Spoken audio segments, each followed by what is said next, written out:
On this episode of Diksha, I take a look at the dangers of spiritual progress.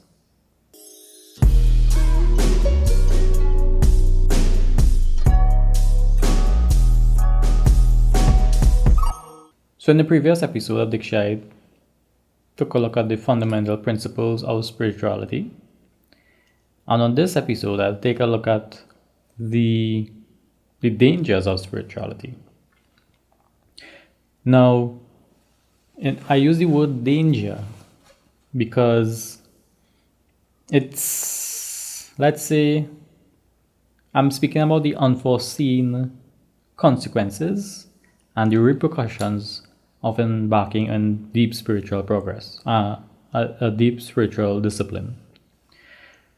And what I mean by this is that, so we as people, we live in a society. We live amongst a group of people, whether it's family, whether it's a neighborhood where we are dependent on people and have a working system in place, and that's society. Now, along with society, we have our, let's say, morals and values according to the social system, understandings. We have the culture, and we have, let's say, what we consider to be constructive, being a, let's say, contributing member of society. So what happens when a person starts embarking on a spiritual process? Now, well, the first thing is to be a proper functioning member of society. We means to have been conditioned by that society, and I'm using conditioned in a positive way here, which is we understand the rules and we play by the rules of that particular society, and that's being constructive. Somebody who might be considered a troublemaker in society is somebody who does not understand the rules of that particular society or acts in a way that contradicts the goals of social progress. Now, the major thing that is going to happen in spiritual discipline or in spiritual progress is that the mind and the emotions are going to be reconditioned, and it's going to happen inevitably, automatically, because let's say, as I am now, I have a certain amount of awareness of my emotions and my thoughts and my beliefs and all these things. And as I become more spiritually aware,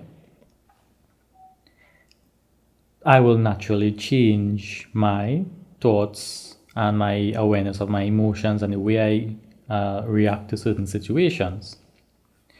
Now, what this means is that at some point, the way we act and think will start to vary from our environment. That's basically it. At a certain point in spirituality, we will start digressing from the social norm of society. Now, if we live in let's say, for example, you live in Tibet or you live in India, where there are communities that practice deep spiritual discipline, or even where it's socially acceptable to be a renunciate, let's say a yogi or a spiritual person, you may find it easier to transition from, let's say, being a contributor of society to being a renunciate. But let's look at, for example, like America or England, or even little lesser developed countries, but that are not so aware. But to make the example easier, let's look at America. If a person all of a sudden becomes a renunciate, automatically they start to drop out of the social community circles there. But also, there's no real group of people that renounce worldly life, possessions, except for homeless people. So it's really easy to just become, let's say, a vagabond and homeless, according to that society. So this is my point, that depends on the society we live in, we will, let's say, start to exclude ourselves from what is normal. And in the same way, like America, where naturally speaking, you'll have family members who are concerned and friends who are concerned, who may, let's say, report you or submit you to a mental hospital or an institution for rehabilitation, or do some kind of intervention, because based on that society, that's not normal.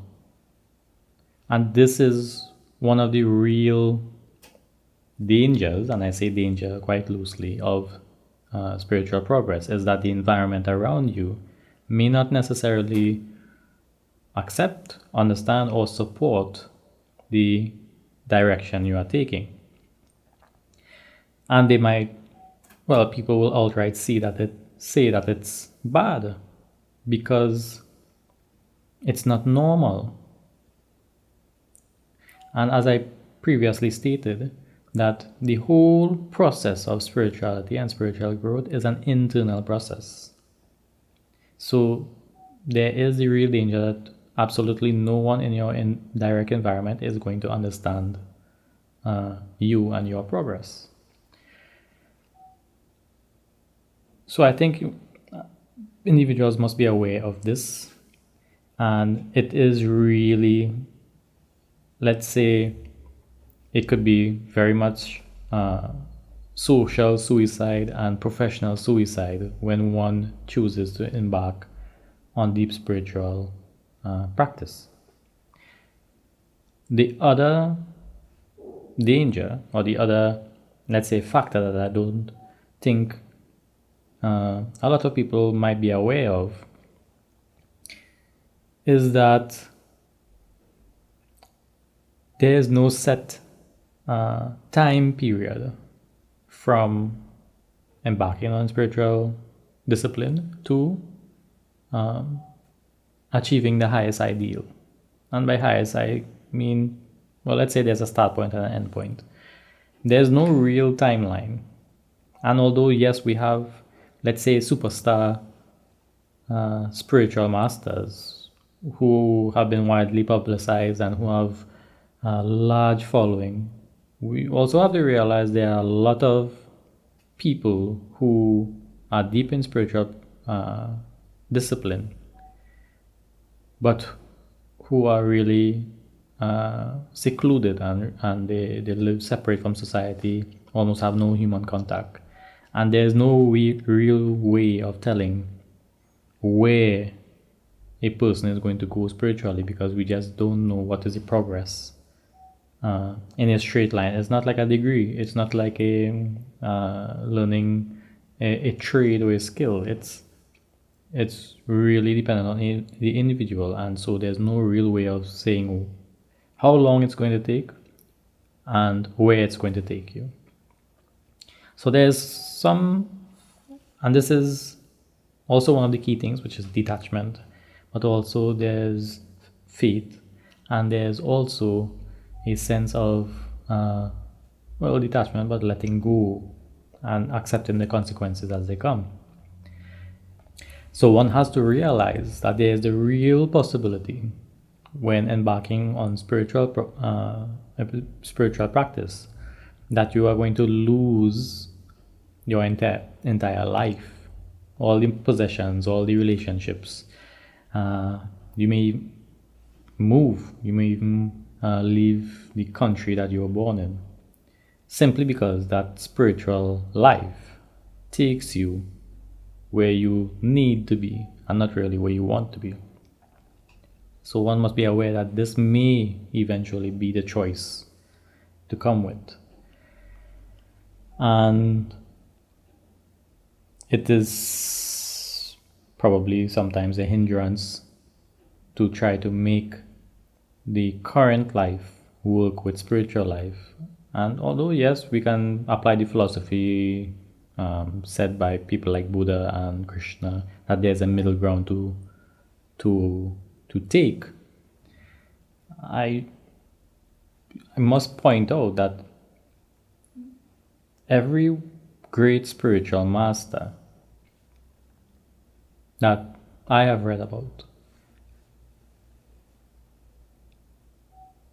went through periods, great lengths of time in their life, of intense discipline, of seclusion, of being considered crazy or being considered problematic.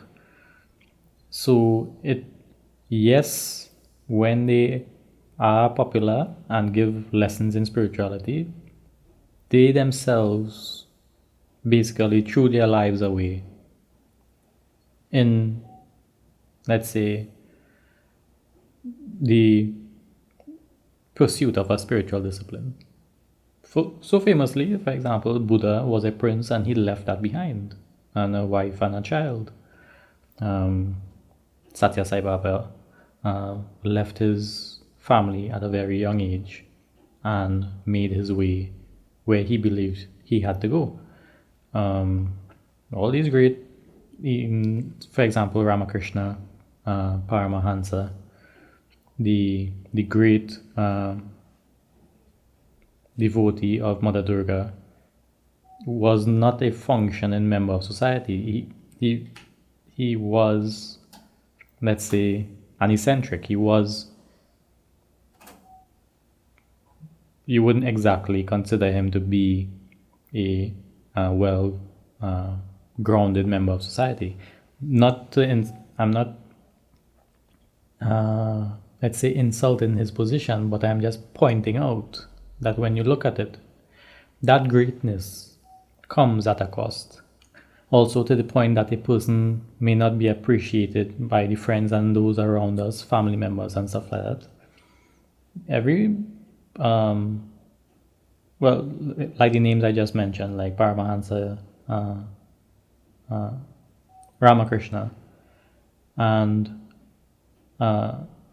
Sri Satya Sai Baba, and even people like Shirdi Sai, and even modern day like Sadhguru, for example. Their family members thought that they were wasting their life and their time. It's well noted. So it's not, let's say, yes, there is what we consider the superstardom of spirituality, but the process and the time, the years of spiritual progress is not something considered to be well grounded. And I'm not saying it as a deterrent. This episode is by no means to discourage people from spiritual progress. It's merely to say that, well, at least be aware that this may be what happens. So, and the real point is that society doesn't exactly have a place for spiritual aspirants. And what I mean is that because it's so, society is a set structure of ideals and ideas and all these things. So when a person progresses spiritually, there is the real chance that you just don't have a place in your particular society. So it's just to be aware of all these things. It's by no means discouraging. So it really points to your personality, what your temperament is, and realizing if spirituality is something you want to pursue. And once that decision is made, then the rest is, let's say, fairly quick. And by quick, I'm not talking in terms of days or months, but I'm talking that I mean that it's a straight line. There's no many detours from conflicts within yourself. So I want to thank you for joining me today on Diksha. The topic, of course, being spirituality and spiritual progress. In the previous episode, I covered two basic principles, fundamental principles of what spirituality is. Today's episode, of course, I covered possible dangers, and by dangers I mean unforeseen circumstances along spiritual progress. And I invite you to join me on the follow-up episodes as I continue to discuss spirituality. Of course, Diksha, right here on Sankhya TV, the first Hindu TV station in Trinidad and Tobago, and your number one choice for inspirational, cultural, and spiritual programming.